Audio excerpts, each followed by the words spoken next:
it's Christy. Welcome back to my channel and welcome to day 2 of my 2016 holiday card series.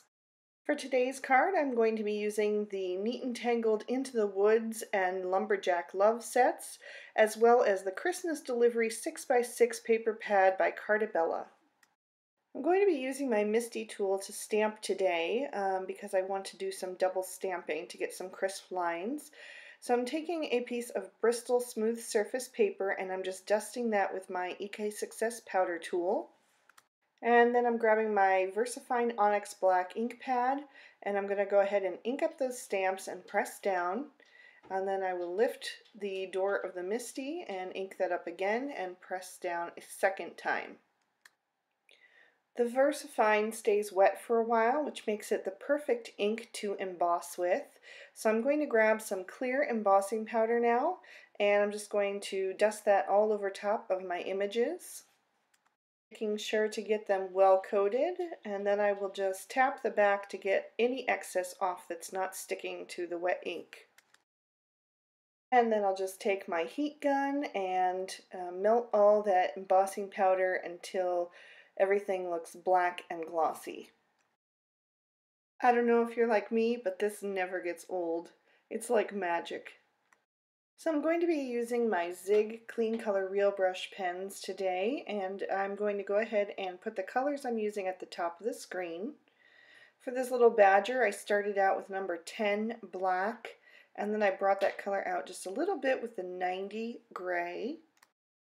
And I find I get best results with these markers if I just work in small areas. So I'm going to grab my number 2 round from the Silver Black Velvet brush line, and I'm going to add some wetness to his face, and then just pull that dark color down into that water. And those raised embossed lines make a nice little track to keep the color in. So it doesn't spread outside of the lines and it kind of can mix and meld in that small little area. And now moving on to the rest of his body, and I'm taking those same 2 markers and I'm just going to color him in as before. Like I said, I found that I get better results when I just work in small areas. That way the ink doesn't have a chance to really saturate into the paper, so you're able to pick it up and move it around rather well. So this is another set that was illustrated by my friend Eleanor Rusakis for Neat and Tangled, and I really love her cute and whimsical designs. This badger is an image that I absolutely adore. I've been kind of waiting for somebody to do a badger in a stamp set, and this is the very first one I've ever seen. So I thought he was super cute and a lot of fun to color. So now I'm taking the 91 light gray to color in my mouse, and that's the same color that I used on the lighter parts of the badger. And then I'm just going to soften that up with a little bit of water. And then I'm going to take number 26 light pink, and I'm going to add that to the mouse's belly and his ears. And I'll blend that out as well. It's going to just give him a nice little rosy look. I'll also use it to color in his little tail. And I'll also give the badger and the mouse some rosy cheeks with that same shade of pink. For the deer, I'm switching to number 65 mid brown, and again I'm just going to pick a small area, so I'm starting with his face, and then I switch to a number 4 round brush just so that I have a larger surface area to hold water since this is a larger image. I wanted to keep him fairly pale, so I'm only using the 1 shade of brown, but I'm using a lot of water so that I can still achieve that high contrast around the edges. When I say a lot of water, what I mean is that the water to pigment ratio on this image is going to be a lot higher than it was on the badger, but I'm still not using a soaking wet brush. Since this is not watercolor paper, you don't want your brush to be too wet. I'm still kind of squeezing off any excess water with my fingers or brushing it off on the edge of my water well so that I only have a damp brush to work with. just so that the paper doesn't get too warped or anything like that.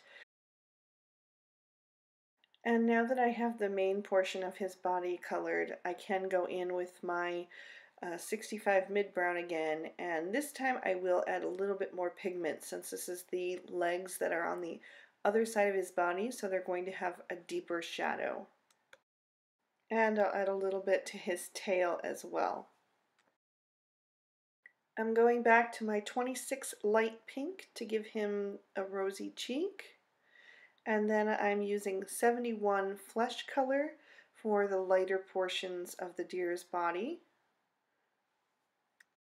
including the insides of his ears and his antlers. I'm going back to my number 10 black for his hooves. Moving over to my trees, I'm using number 65 mid brown again for their stumps. And those will tie in nicely with my deer.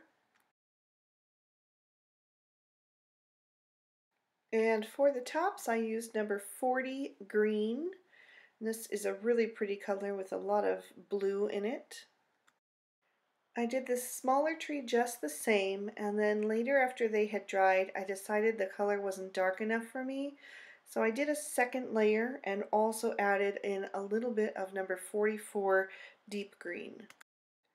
I used number 22 carmine red to color in my apple, and then I took number 40 green for the little leaf and number 65 mid brown for the stem. And now we can move on to the card assembly. So I've taken two patterns from that Christmas Delivery 6x6 by Cartabella and cut those down with the Mama Elephant Fem Frames dies. I also cut down a second portion with the smaller of those dies out of white cardstock and used the Lawn Fawn stitched hillside borders to cut in 2 snowdrifts. I'm gluing the taller one flat to the card with some Tombow Mono multi-glue. And I wanted to stamp a sentiment using the Paper Smooch's Christmas Sampler on the smaller one. So I grabbed the sentiment that says Peace on Earth, and I'm inking that up with some Lawn Fawn Lobster ink. And right here is where I made a mistake, but I decided to go ahead and leave it in the video. I got a little bit of red ink at the top of that snowbank as I was rocking that block. And so the first thing I did was grab my little deer because I knew he was going to sit there, and I wanted to see if it was possible that his legs would cover that up. But it wasn't going to work, so I did have to die cut a new piece, and I just stamped that out off camera.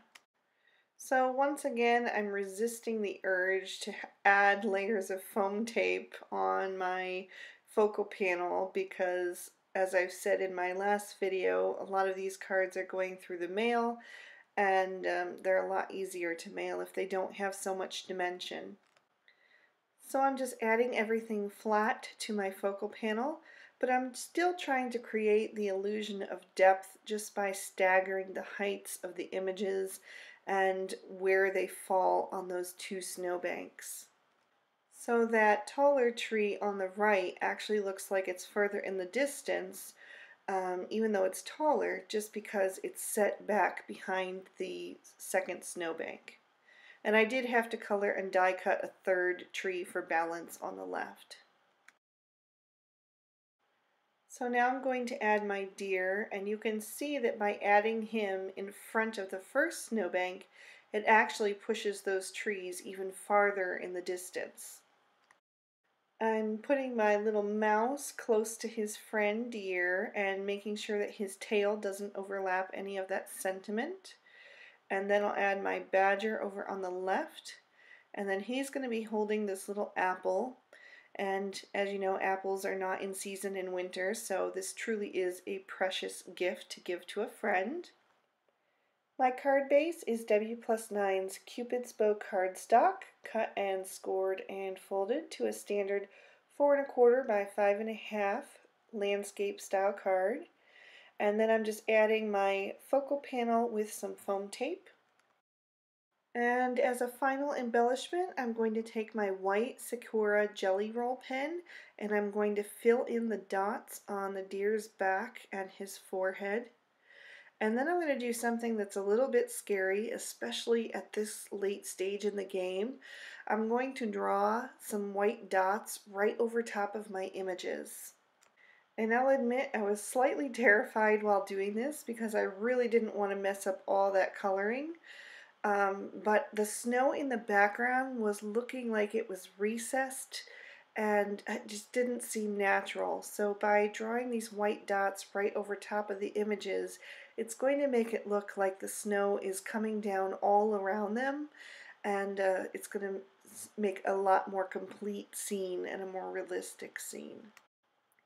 So I'm trying to just make some large and some small and make sure that they're not too many that are perfectly circular, because I want them to fit with that pattern paper in the background where the snowflakes are definitely a more organic shape.